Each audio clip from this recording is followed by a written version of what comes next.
नमस्ते भक्तों।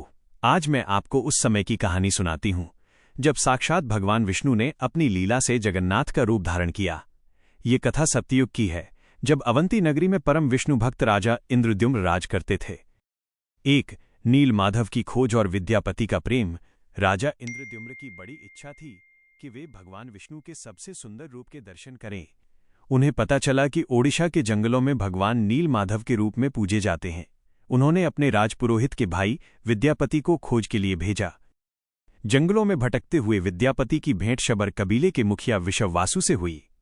विशववासु गुप्त रूप से एक गुफा में नील माधव की पूजा करते थे।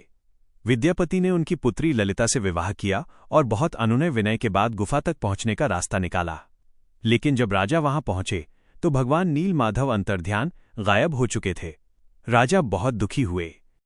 2 आकाशवाणी और समुद्र का वो दिव्य काष्ठ लकड़ी। जब राजा व्याकुल होकर अपने प्राण त्यागने लगे तब आकाशवाणी हुई, तारांकन, हे राजन, निराश न हो। मैं नील माधव के रूप में नहीं बल्कि दारू ब्रह्म लकड़ी के रूप में लौटूंगा। जाओ, समुद्र तट पर तुम्हें एक विशाल लकड़ी का लट्ठा मिलेगा जिस पर शंख, चक्र और गदा के चिन्ह होंगे। राजा को वो दिव्य लकड़ी मिल गई, लेकिन उसे उठाना किसी के बस की बात नहीं थी। तब भक्त विशववासु और विद्यापति के सहयोग से प्रेम और भक्ति के बल पर उस लकड़ी को मंदिर तक लाया गया। 3 देवशिल्पी विश्वकर्मा की अनोखी शर्त। अब प्रश्न था कि इस दिव्य लकड़ी से मूर्ति कौन बनाएगा। तभी स्वयं देवशिल्पी विश्वकर्मा एक बूढ़े बढ़ई का रूप धारण करके आए। उन्होंने राजा के सामने एक शर्त रखी, मैं 21 दिनों तक बंद दरवाजे के पीछे मूर्तियां बनाऊंगा। इस बीच कोई भी दरवाजा नहीं खोलेगा। यदि दरवाजा खुला तो मैं काम अधूरा छोड़कर चला जाऊंगा। 4 रानी गुंडिचा का हठ और अधूरा स्वरूप। कई दिनों तक अंदर से छेनी हथौड़ी की आवाज आती रही, लेकिन 15वें दिन शांति छा गई।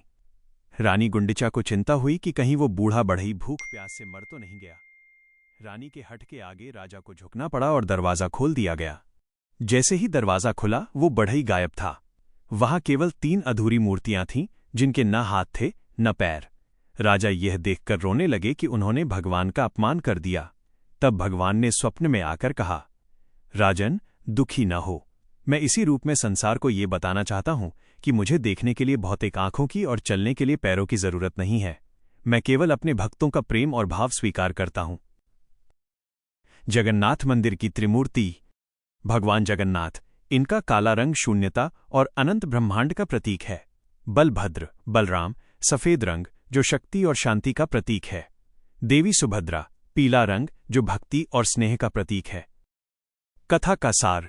ये कथा हमें सिखाती है कि भगवान भावग्राही हैं। वे बाहरी सुंदरता नहीं बल्कि हृदय की पवित्रता देखते हैं। आज भी पूरी दुनिया में भगवान जगन्नाथ इसी सुंदर और अनोखे अधूरे रूप में पूजे जाते हैं जो वास्तव में पूर्ण है। जय जगन्नाथ, जय बलभद्र, जय सुभद्रा। आशा है कि आपको यह कथा पसंद आई होगी। इसे अपने परिवार और मित्रों के साथ साझा करें ताकि सभी को भगवान की इस अद्भुत लीला का लाभ मिले। क्या आप चाहते हैं कि मैं आपको भगवान जगन्नाथ